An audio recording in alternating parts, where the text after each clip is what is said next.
নমস্কার, নিউজ 18 বাংলায় আপনাদের প্রত্যেককে স্বাগত। আমি বিশ্ব মজুমদার, শুরু করছি সোজা সাপটা। আজকের সোজা সাপটা নিয়ে আমি এসেছি আসানসোলে। জেলা শহর আসানসোল পশ্চিমবঙ্গের দ্বিতীয় বৃহত্তম শহর। এই আসানসোলে আজকে সোজা সাপটার বিষয় অবশ্যই আরজি কর। আরজি করের যে নারকীয় ঘটনা ঘটেছিল তার বিচার আজকে সম্পন্ন হয়েছে। বিচারক আসামি সঞ্জয় রায়কে, অভিযুক্ত সঞ্জয় রায়কে দোষী সাব্যস্ত করেছেন। আগামী সোমবার সাজা ঘোষণা। কলকাতা শহর নয়, গোটা পশ্চিমবঙ্গ এবং গোটা দেশ আলোড়িত হয়েছিল এই আরজি কর ঘটনাকে কেন্দ্র করে। জেলার মানুষ, আসানসোলের জনগণ কি মনে করছেন আরজি কর নিয়ে, তা নিয়েই আজ এই শহরে আসা। আমার সাথে যারা রয়েছেন আমি একবার পরিচয় করিয়ে দিই। আমার একদম ডান দিকে রয়েছেন বিশিষ্ট শিল্পোদ্যোগী প্রিয়াঙ্কা বন্দ্যোপাধ্যায়। পাশে রয়েছেন ডক্টর অতনু ভদ্র, বিশিষ্ট চিকিৎসক, সুপার এখানকার ইএসআই হাসপাতাল। তার পাশে রয়েছেন ডক্টর কমলা দে, অ্যাসিস্ট্যান্ট প্রফেসর মাইক্রোবায়োলজি। এবং আমার একদম ডান দিকে রয়েছেন আশাসন তথা পশ্চিমবঙ্গের বিশিষ্ট আইনজীবী শেখর কুন্ডু। আমার একদম বাঁ দিকে রয়েছেন ডক্টর আবৃতা চট্টোপাধ্যায়, শিশুরোগ বিশেষজ্ঞ। তার পাশে রয়েছেন চন্দ্রশেখর কুন্ডু, সমাজকর্মী। পাশে রয়েছেন ঋষিতা খাওয়াস, কন্টেন্ট রাইটার। এবং পাশে রয়েছেন কবি Dutta, chairman, Durgapur chamber of commerce and industry. সমাজের নানা স্তরের মানুষ আজকে আমাদের এখানে এসেছেন, আমাদের এই অনুষ্ঠানে এসেছেন। আমরা তাদের সাথে মত বিনিময় করব এবং আমার সঙ্গে রয়েছেন আপনারা, অর্থাৎ সামনে যে জনতা রয়েছেন, তাদের প্রশ্নের উত্তরও আমাদের যারা প্যানেলিস্ট আছেন তারা দেবেন, আমরাও দেওয়ার চেষ্টা করব, তাদের প্রশ্ন শুনব। আরজি কর মামলায় দোষী সাব্যস্ত সঞ্জয় রায়, কি হতে চলেছে আগামী সোমবার সাজা ঘোষণা। আমি প্রথমেই আসবো বিশিষ্ট আইনজীবী শেখর কুন্ডুর কাছে। শেখরদা, সঞ্জয় রায়কে দোষী সাব্যস্ত করা হয়েছে। এবারে আইনের পরিভাষায় যে সামনের সোমবার সেখানে সাজা ঘোষণা, কি মনে হয় কি হতে চলেছে আপনার? আরজি করের ঘটনাকে কেন্দ্র করে শুধুমাত্র পশ্চিমবাংলা নয়, শুধুমাত্র ভারতবর্ষ নয়, বিশ্বের বিভিন্ন জায়গায় এই প্রতিবাদের ঝড়টা উঠেছিল। আমার জীবনে এই প্রথম মহিলাদেরকে আমরা দেখেছি যে রাত্রেবেলাতে তারা রাত জাগর প্রোগ্রাম করেছেন। মিডিয়ার একটা চাপ আছে এবং সর্বোপরি ইনভেস্টিগেশন যেভাবে হয়েছে তাতে আমার কিছু প্রশ্ন থাকলেও এটা জলের মতন পরিষ্কার যে এরকম যেখানে চাপ আছে সে জায়গায় বিচার ব্যবস্থা আমাদের দেশের যা, তাতে ওনার সাজা তো হবেই এবং ওনার ফাঁসি হবে।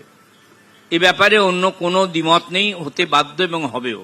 যদিও ব্যক্তিগতভাবে আমি ফাঁসির বিরুদ্ধে, মানব অধিকারের সঙ্গে যুক্ত বলে আমি মনে করি যে এটা একটু অন্য ধরনের আসলে আজকের এই গণতান্ত্রিক ব্যবস্থাতে আমরা যেভাবে দেখি তাতে যদি পদ্ধতিটিকে যদি একটু আর একটু সুন্দর করা হতো, যদিও এটা কদর্য, কিন্তু তাহলেও অনেক রাস্তা আছে যার মধ্য দিয়ে একজনকে খুন করা যায় বা একজনকে মেরে দেওয়া যায়।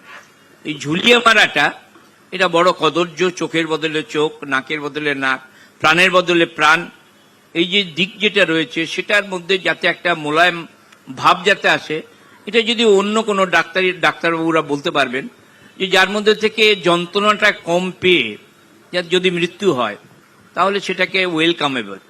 আর একটা জিনিস বলে রাখি, সব মৃত্যু কিন্তু সবসময় শাস্তিযোগ্য নয়। ধরে নিন আমার সামনে আমার স্ত্রীকে কেউ রেপ করছে, এটা যদি আমি দেখি, সে জায়গায় যদি আমি যিনি করছেন তাকে যদি গুলি করে মেরে দিই, তাহলে সেটা কিন্তু আমার ক্ষেত্রে কোনো অপরাধ নয়। যদি আমি দেখি আমার বাড়িতে ডাকাতি হচ্ছে এবং সেই জায়গাটায় গুলিগালা চলছে, সেখানে আমি যদি উপর থেকে আমি যদি তার উপর গুলি করি, তাহলে সেটাকেও সেলফ ডিফেন্স। হ্যাঁ, সেলফ ডিফেন্সে হতে পারি, সেলফ প্রপার্টিকে রক্ষা করার জন্য হলে হতে পারে। কিন্তু এইটা হচ্ছে এই যে একটা রিপুর শুধুমাত্র স্যাটিসফ্যাকশন নয়, তারপরে তাকে খুন করা, এটা কদর্য। কোনো সভ্য সমাজ এটাকে মেনে নিতে পারে না। ফলে আমি চাই এবং আমি জানি যে হাকিম বা ম্যাজিস্ট্রেট এর উপরে যাবেন না, তাকে সাজা দিতে হবে এবং তার লাইফ সেন্টেন্স হবে না, তাকে ফাঁসি দেওয়া হবে। ফাঁসিটাই হতে চলেছে, সম্ভবত তাই হতে চলেছে। আমি আসবো ডক্টর অতনু ভদ্রের কাছে। এই আদালত রায় দিয়েছে, তার মানে সঞ্জয় অপরাধী। সঞ্জয় এই দোষ প্রমাণের পরেও নানা রকম যুক্তি দেওয়ার চেষ্টা করছেন। তো এইটার মানুষ, এটা কি ধরনের মানসিকতা, চিকিৎসক হিসেবে আপনার কি মনে হয়? না, ফাঁসি হওয়া উচিত। আমি যদিও শেখরবাবু বললেন, আমি কিছুটা একমত হলেও এক্ষেত্রে ফাঁসিটার দুটো রোল আছে। একটা হচ্ছে ডিটারেন্ট অ্যাকশন, এরকম জঘন্যতম অপরাধ যাতে দ্বিতীয়বার কেউ করলে বা অন্য কেউ যাতে করার আগে দুবার ভাবে, আমার মনে হয় সেই জন্য ফাঁসিটা দরকার। যদি বিচারে একটা পদ্ধতি আছে, সেটা মেনটেন করেই সবকিছু হচ্ছে এবং 5 মাসের মধ্যে হচ্ছে, সেটা ডেফিনেটলি সবার দিকটা শুনেই হচ্ছে। এবং আজকেও উকিল জাজ বলেছেন যে যেদিনকার সোমবারে সাজা ঘোষণা হবে তার আগেও ওনাকে জিজ্ঞেস করা হবে যে ওনার কোনো মতামত আছে কিনা। তবে আমার মনে হয় যথেষ্ট মতামত নেওয়ার সুযোগ দেওয়া হয়েছে, আবার হয়তো দেবে, কিন্তু সাজাটা ফাঁসিতেই থাকা উচিত এই ক্ষেত্রে, অন্তত সবকিছু মেনে নিও, কারণ ডিটারেন্ট অ্যাকশন খুব জরুরি সমাজের পক্ষে। একদম। ডক্টর অতনু ভদ্রের কথা শুনলাম। ডক্টর আবৃতা চট্টোপাধ্যায় আমাদের মধ্যে সব থেকে কম বয়সী এবং একজন তরুণ ডাক্তার, তো শিশু রোগ বিশেষজ্ঞ। আবৃতা, আপনি আমাকে বলুন যে মানে আপনাদের ডক্টর সমাজের প্রতিক্রিয়া কি, একজন মহিলা ডাক্তার হিসেবে, একজন ডাক্তারি ছাত্রী হিসেবে? অ্যাজ এ ডক্টর নই, যখন ইনসিডেন্টটা হয়, মানে আমিও ওই দিনগুলো খুব রিসেন্ট ইয়ার্সই পার করে এসেছি। আমার যখন মানে post graduation days, residency days, তারপর সময়গুলো খুব ইন্টেন্সলি রিলেট করছিলাম।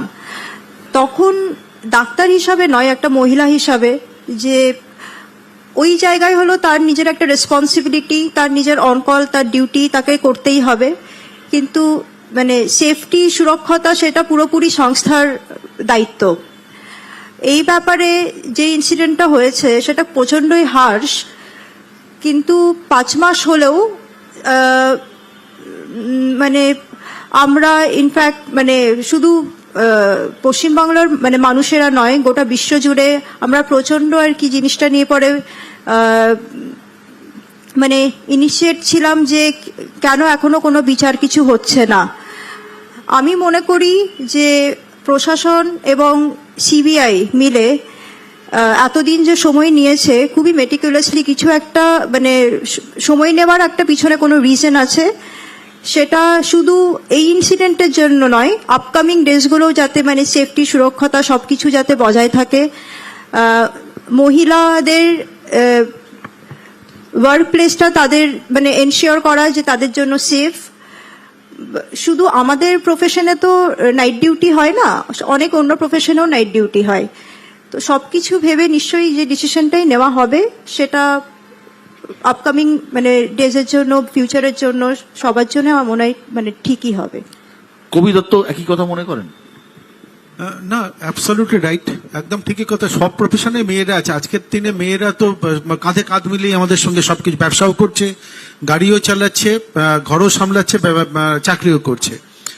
ডেফিনেটলি তাদের সিকিউরিটি তো একটা বড় ব্যাপার, কারণ আজ থেকে 10 বছর 20 বছর আগে এত পার্সেন্টেজ অফ মহিলা ছিল না, এখন অনেক বড় পার্সেন্টেজে তারা আছে। এবং এটা যে সংস্থা করছে, তার প্রাইভেট সংস্থা হলে তো তাদের অবশ্যই দায়িত্ব নেয়। কিন্তু আমার একটা অন্য সাবজেক্ট আমি বলতে চাই। আরজিকর ফ্যাক্ট, মানে খুবই ব্রুটালি যা হয়েছে, তো খুবই মানে জঘন্য ব্যাপার। শাস্তি তো হয়েই গেছে, ডিক্লেয়ার হতে যা বাকি, আমরা সবাই জানি কি হতে যাচ্ছে।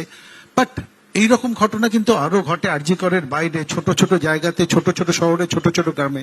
আমরা তো থাকি দুর্গাপুর, আসানসোলে, এর থেকে ইন্টেরিয়ার অনেক জায়গা আছে। হোয়াট অ্যাবাউট সেই ইনসিডেন্টস গুলো যেন প্রপার ইম্পর্টেন্স পায়, তার জন্য রাত জাগা না হোক, তার জন্য আমাদের মানে সহানুভূতি না, আমাদের যে সোশ্যাল রেসপন্সিবিলিটিগুলো আমরা যেন নিজেদের মধ্যে জাগ্রত করি এবং অন্য লোকের মধ্যে জাগ্রত করি। এইটা আমি সবার কাছে আবেদন যে নিজের নিজের রেসপন্সিবিলিটিটা যেন আমরা নিজেরা বুঝি, এবং সবাই তো একরকম না, হয়তো কেউ কম বুঝছে, কেউ বুঝছে না, তাদেরকে বোঝানোর দায়িত্বও কিন্তু আমাদের নেওয়া উচিত বিশদ, আই বিলিভ ইট। তো আমি সেটার উপরে আপনাকে বলবো যে এমফাসাইজ করা উচিত।